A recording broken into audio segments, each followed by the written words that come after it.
प्रदेश सरकार के कृषि मंत्री सूर्य प्रताप शाही सोमवार को वाराणसी पहुंचे। इस दौरान उन्होंने मीडिया से बातचीत की।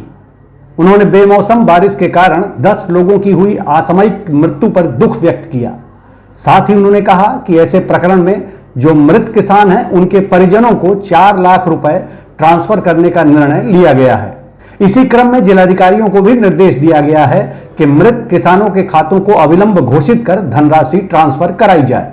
बेमौसम बारिश होने के नाते के कारण 10 लोगों की असामयिक मृत्यु हुई है, जिसके लिए हम सब उनके प्रति जो है वो अपनी ओर से श्रद्धांजलि अर्पित करते हैं और हम सब उस दुखी हैं इस अकाल मृत्यु से।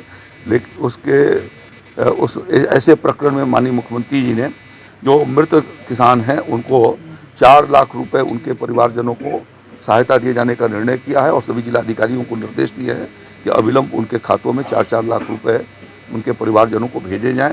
तो आज से वो कार्रवाई प्रारंभ हो जाएगी। 4 जनपदों के भीतर बरसात से क्षति होने की सूचना प्राप्त हुई है, वहाँ के जिलाधिकारियों ने दी है।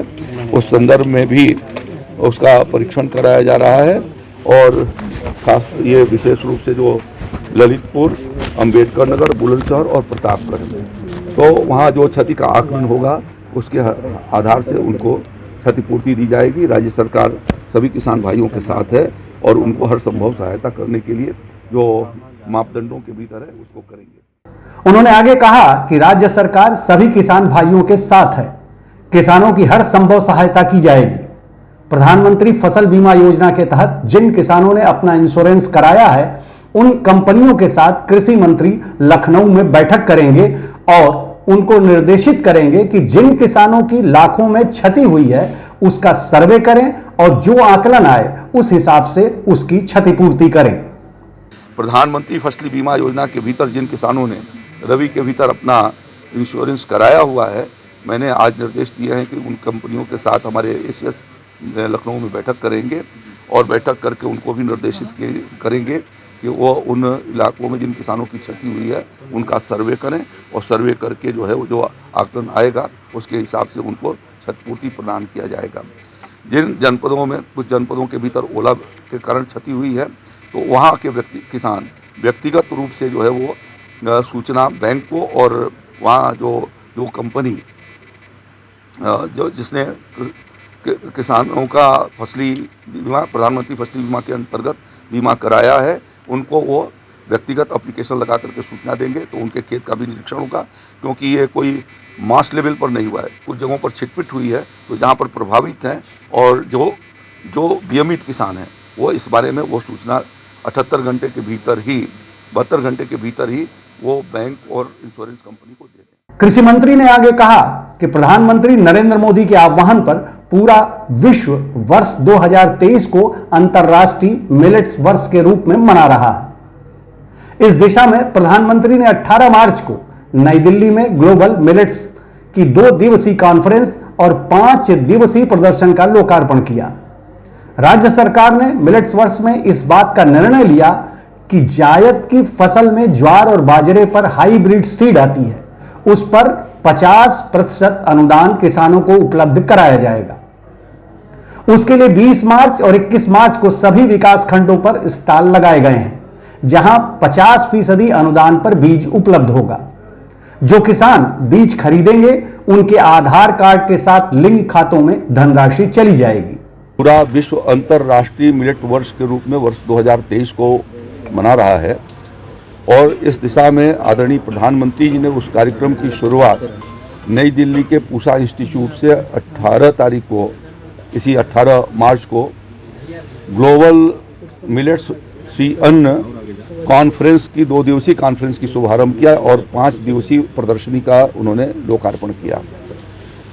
राज्य सरकार ने मिलेट्स वर्ष को सी अन्न योजना के इस वर्ष को देखते हुए हमने इस बात का निर्णय किया है कि जायद की फसल में ज्वार और बाजरे पर हाइब्रिड सीड आती है उसका 50% अनुदान पर हम किसानों को उपलब्ध करवाएंगे और उसके लिए आज 20 मार्च को और कल 21 मार्च को सभी विकास खंडों पर हमारे स्टॉल लगे हैं और शुरू हो गए हैं, जहां पर 50% अनुदान पर किसानों को उन्हें बीज उपलब्ध होगा पहले वो पूरी बीज खरीदेंगे और 50% की धनराशि उनके खातों में जो आधार कार्ड के साथ लिंक होगा उसमें उसकी पैसा चली जाए।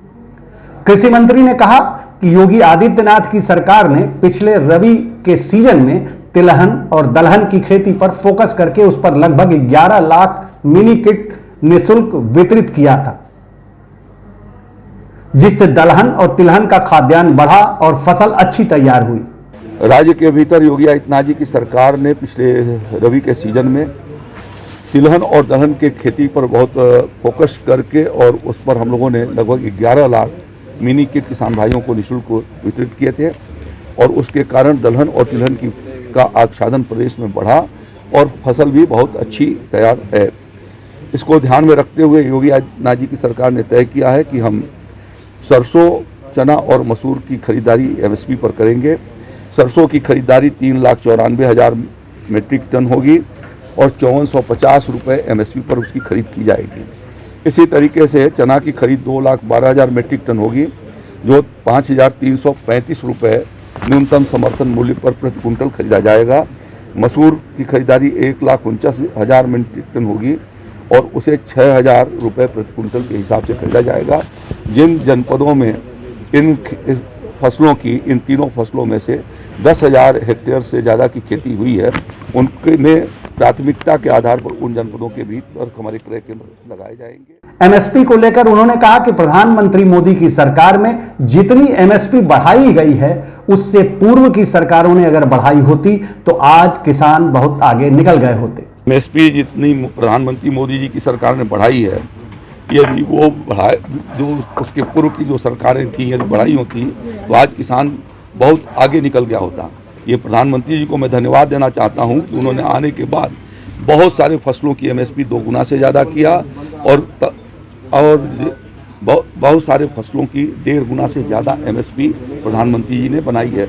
उदाहरण के रूप में जब उनकी सरकार बनी थी तो धान का MSP 1,310 रुपये था और इस साल जब खरीदी गई है तो 2,040 रुपये के आधार पर खरीदी गई है।